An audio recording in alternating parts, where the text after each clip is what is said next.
I think I must have been in the last generation of Irish school children obliged to study Latin at school, which is probably why I've always had a fondness for the word amateur, knowing that it derives from the Latin word for love, amo.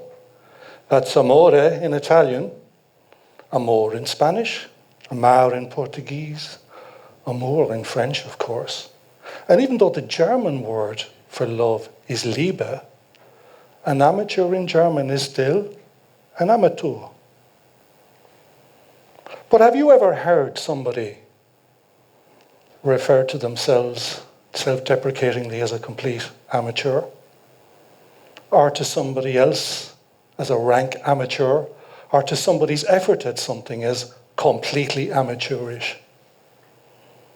So how did we get to a place where a word which literally means doing something for the love of it now has ended up meaning kind of not taking things too seriously, being a bit of a messer or whatever? I suspect partly the reason is we now understand amateurism as a lack of professionalism. And that's a pity. So I want to try and persuade you here tonight that we should try to reclaim the essence of amateurism, which is doing something for the sheer love of it. When I was younger, I knew an older and much wiser woman. And if you said to her, or you confided in her, that you had a doubt about your ability to do something, like, for instance, a TED Talk, she'd turn to you and she'd say, "No, Patrick, do the best you can. And sure, if you can't, do the best you can." Now, I took this to mean, by all means, reach for the stars. But if you can't reach that far, however far you can reach, that's perfectly good enough. And this is the essence of the amateur spirit. It's not a world where overachievers shine out above a sea of mediocrity and losers. It's one where everybody's efforts are good enough. And here already we have two of the fundamental values that underpin our sense of community and democracy, which are participation and inclusion. I grew up in the countryside. My people weren't farmers, but our half acre with our house on it was surrounded by farmland. One day when I was about 10, I heard this machine in the field next door. So I climbed up on the fence to see what was going on. There was a tractor moving slowly along, ploughing. Behind it, there was this screaming cloud of seagulls. Nothing too unusual about that. But in the middle of this cloud of seagulls, there was a man walking along with a cigarette between his two fingers like that, with his eyes fixed on the same turned earth that the seagulls were looking at. And I looked at this and I said, "God Almighty, this man is for the birds." So I ran straight into my mother and I said, "Mammy, you'll never guess what I just saw. I just saw Ned Welsh walking along behind the tractor in the field next door in that cloud of seagulls." And she just smiled at me and she said, "They say he's looking for old bones and stones. To each his own." So many years later, when I had grown up and become a museum curator, I mentioned this little incident to the keeper of antiquities at the National Museum of Ireland, Dr. Michael Ryan. Michael immediately recognized who I was talking about. I said, "That would be Edward Walsh." And then he told me that Edward Walsh had single-handedly discovered scores of Folacht Fia, which are ancient bronze cooking sites, all around the townlands where I had grown up. Now, needless to say, this completely transformed my understanding of Edward Walsh. Ever since, I've kind of had this idea of him as a heroic amateur. What I mean by heroic is, here was a man who left school at 12 or 13, went to work in a meat factory, to which he cycled 5.5 days a week on a gearless bicycle, a 14-mile round trip, and reared a family of 6 children. And yet, one of the country's most eminent archaeologists left me in no doubt of the distinguished amateur achievement as an archaeologist of Edward Walsh. Here's the thing about being an amateur. It can lead to world-class overachievement as well. Take the example of Charles Darwin.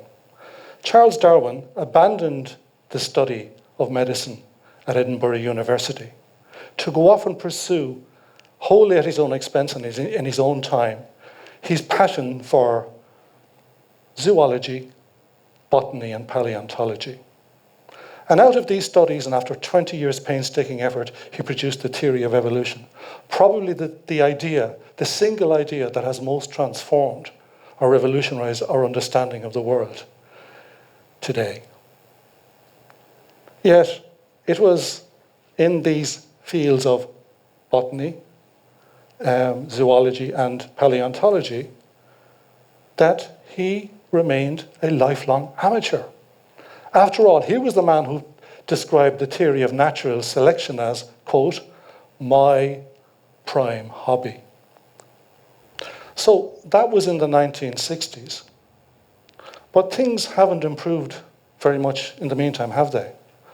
We all still seem to be working hectic, workaholic lives with very little time left for our personal leisure and our amateur pursuits. The sad thing is, it might not have worked out that way. In 1930, the great economist John Maynard Keynes wrote an essay entitled Economic Possibilities for Our Grandchildren. And in that essay, Keynes speculated that with the gains of productivity that were coming from modern mass production, that we would all, by 2030, and he named that year, be working 15 hours a week and devoting the rest of our time to leisure. But it hasn't quite worked out like that, has it? I suspect the main reason that it hasn't worked out like that is because of the success of modern management theory, or modern management ideology, if you like, in persuading us all to love our jobs with an amateur's self-sacrificing zeal. Take the use of that word passion, or passionate, in job advertisements. Waste disposal companies aren't just looking for people who are good at waste disposal. They are looking for people who are passionate about waste disposal. And think about the Google office. Do you remember the fun Google office that was great to hang out in? Why would you ever want to go home? John Fry has this very good book called Counterfeit Community, in which he describes a management rhetoric that seeks to make us believe that all of the things we get from family and community are all available to us in the workplace. Now, as soon as you can convince people of that, you can get them to work 7 days a week and give their body and soul to the job, until, of course, you're either downsized or laid off. And this has happened with companies that espouse this philosophy of a great workplace community. There was one in Waterford, Talk, that let 500 people go with a month's notice in 2011. And that was the end of their idea of community. I think we're living at a moment of real change right now. The pandemic seems to have brought about a fundamental rethink of work-life balance. In America right now, 56% of those furloughed during the pandemic are not actively seeking a job.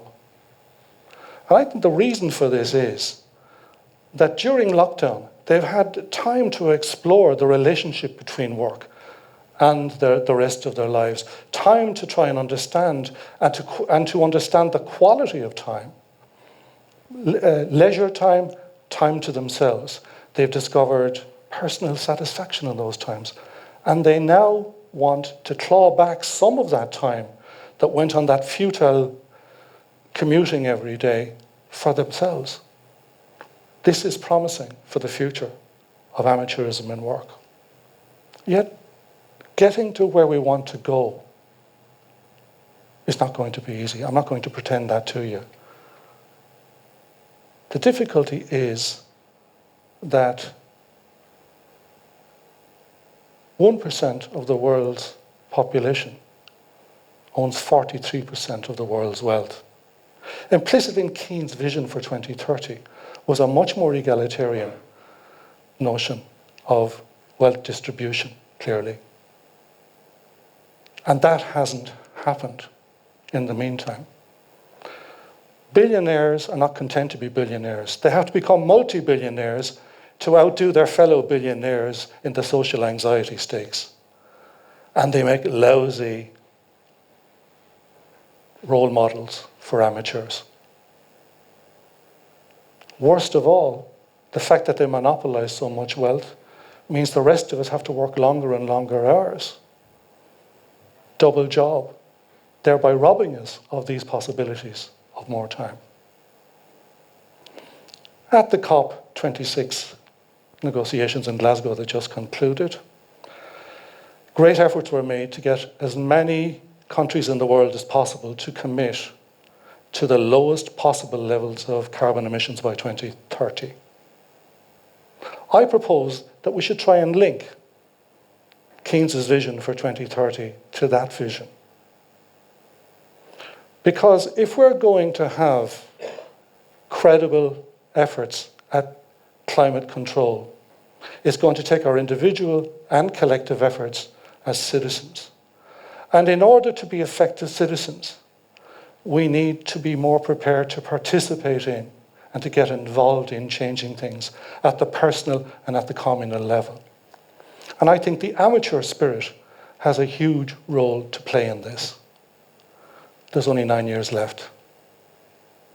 Thank you.